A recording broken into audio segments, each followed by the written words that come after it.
12 मार्च 2023 शुक्र मीन राशि से निकल करके मेष राशि में प्रवेश करने जा रहे हैं। मेष राशि में शुक्र का भ्रमण जो है 6 अप्रैल 2023 तक रहेगा।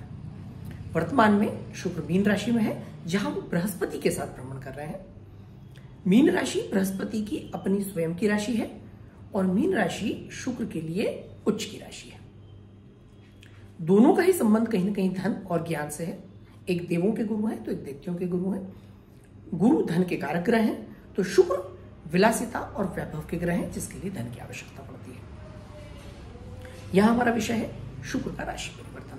जैसा मैंने बताया कि शुक्र 12 मार्च को मीन राशि से निकल करके मेष राशि में प्रवेश करने जा रहे हैं। मेष राशि में ऑलरेडी राहु बहुत पहले से भ्रमण कर रहे हैं, तो शुक्र और राहु का कॉम्बिनेशन वहां निर्मित होने वाला है।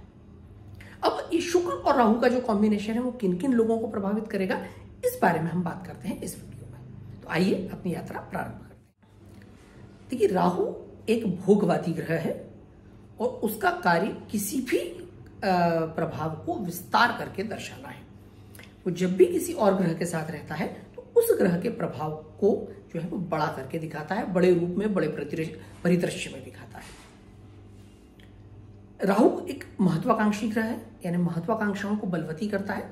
दरअसल ये उन भावनाओं और आकांक्षाओं को रिप्रेजेंट करता है जो मनुष्य की पूर्व जन्म में अधूरी रह गई हो। इसलिए सबकॉन्शियस ब्रेन को रूल करता है और वो जो इच्छाएं जो पुराने जन्म में अधूरी रह गई हो, कहीं ना कहीं दबी कुची पड़ी हुई रह गई हो, उनको वो फिर से सबकॉन्शियस ब्रेन से बाहर निकालता है और उनकी तरफ व्यक्ति जो है, मनुष्य जो है, आगे बढ़ता है और वो उसकी लालसा होती है। दरअसल शुक्र का संबंध धन से है, वैभव से है, विलासिता से है, दिखावे की दुनिया से है, शो बिजनेस से है, और राहु उसके प्रभाव को बड़ा करने का कार्य करता है। तो पहली चीज तो मैं कहूं कि शुक्र और राहु ये जब दोनों साथ मिलते हैं तो एक बहुत ही अच्छा, बहुत ही मजबूत धन योग पैदा करते हैं। तो जिन भी कुंडलियों में शुक्र और राहु साथ होता है उनके रिश्ते बहुत होते हैं, वो रिश्ते बनाने के लिए हमेशा महत्वाकांक्षी रहते हैं और एट द सेम टाइम उनका जो धन है, हमेशा जो उनकी एक्यूमुलेटेड वेल्थ है वो हमेशा बढ़ती रहती है, उसका विस्तार होता रहता है। क्योंकि शुक्र धन है, संचित धन है, वेल्थ है, वैभव है, विलासिता है, और राहु का कार्य उस विलासिता का, वैभव का विस्तार करना है। तो पहली चीज तो ये जब कॉम्बिनेशन निर्मित होता है तो ये उन लोगों के लिए बहुत फायदे का रहेगा, गोचर में जब कॉम्बिनेशन बन रहा है, जो लोग शुक्र से जुड़े हुए हैं, जो लोग शुक्र की महादशा से गुजर रहे हैं, जिन लोगों का जन्मांक शुक्र का है, यानी कि जिनके जन्म तारीख की जोड़ 6 आती हो, उदाहरण के लिए 15 तारीख, 24 तारीख, राइट, तो ऐसे लोग, या 6 तारीख, तो ऐसे लोगों को शुक्र और राहु के इस साथ में भ्रमण करने का बहुत अच्छा लाभ होगा। तो जो शुक्र के जन्मांक से जुड़े हों, जो शुक्र की राशि के हों, जो शुक्र के लग्न के हों, यानी वृषभ लग्न, तुला लग्न, वृषभ राशि, तुला राशि, 6 तारीख, 15 तारीख, 24 तारीख, और उसके अलावा जो शुक्र की महादशा से गुजर रहे हों, ऐसे सभी लोगों को इस गोचर का, यानी 12 मार्च से लेकर के 6 अप्रैल तक के शुक्र राहु कॉम्बिनेशन का बहुत अच्छा लाभ मिलने वाला है।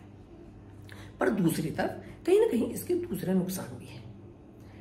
ऐसे लोग जब बहुत अधिक महत्वाकांक्षी हो जाते हैं, क्योंकि जब ये दोनों ग्रह साथ होंगे तो संभावना पूरी है कि ये सारे लोग जो श्रेणी में आ रहे हैं और बहुत अधिक महत्वाकांक्षी हों।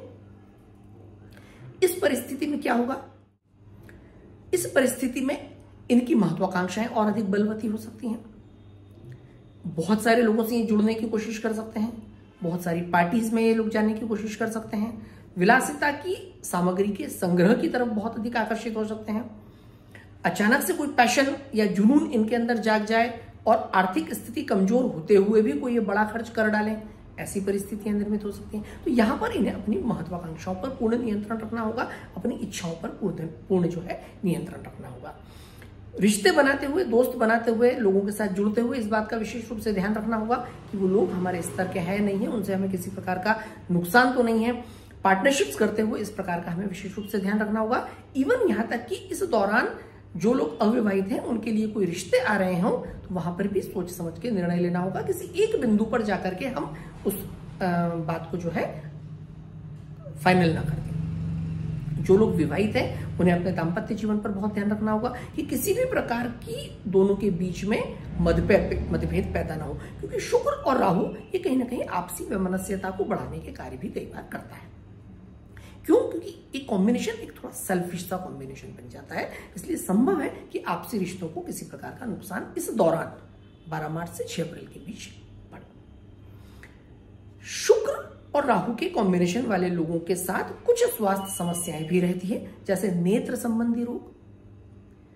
अगर ऑलरेडी ये लोग डायबिटिक हैं या नहीं भी हैं तो इस दौरान संभावना है पूरी तरह से कि शुगर लेवल बढ़े, उस पर नियंत्रण रखना बहुत आवश्यक है। तो नियमित रूप से योग, प्राणायाम, व्यायाम करते रहें या अपने डाइट पर कंट्रोल रखें, क्योंकि इस दौरान संभव है कि बहुत इस प्रकार के आयोजनों में जाना हो जहां पर विविध प्रकार के व्यंजनों का ये लोग लाभ लें। वो भी बहुत ध्यान रखने योग्य बात है। तो स्वास्थ्य का विशेष रूप से ध्यान रखें।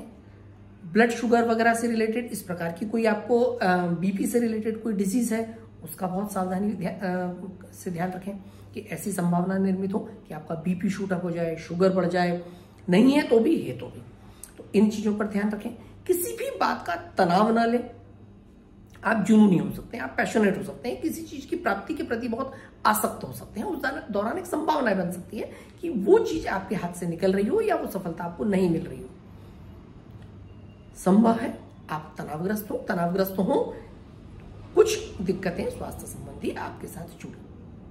तो 12 मार्च से 6 अप्रैल के बीच ये शुक्र राहु का जो योग है, इस पर एक शॉर्ट ब्रीफ था कि किस प्रकार की परिस्थितियां निर्मित हो सकती है। हालांकि धन संबंधी कार्यों में आपको बहुत अच्छी सफलता मिले, इस बात के पूरे योग निर्मित होते हैं। क्या क्या करना चाहिए? माता लक्ष्मी की आराधना करनी चाहिए। साफ सुथरे वस्त्र नियमित रूप से धारण करने चाहिए। शयन कक्ष जो है वो शुक्र का निवास कहा गया है, तो विशेष रूप से वो जो है आपका बहुत साफ सुथरा, नीट एंड क्लीन हो, किसी भी प्रकार की वहां पर नेगेटिव एनर्जी नहीं हो, फालतू का कचरा नहीं हो, इस बात का विशेष रूप से आप ध्यान रखें। तो आपके शुक्र राहु का जो कॉम्बिनेशन है आपको बहुत एक्टिवली, बहुत अच्छे तरीके से सपोर्ट करेगा और जो भी फाइनेंशियल मैटर्स आपके चल रहे हैं, पेंडिंग है, उसमें आपको पूरी तरह से लाभ होगा। Thank you.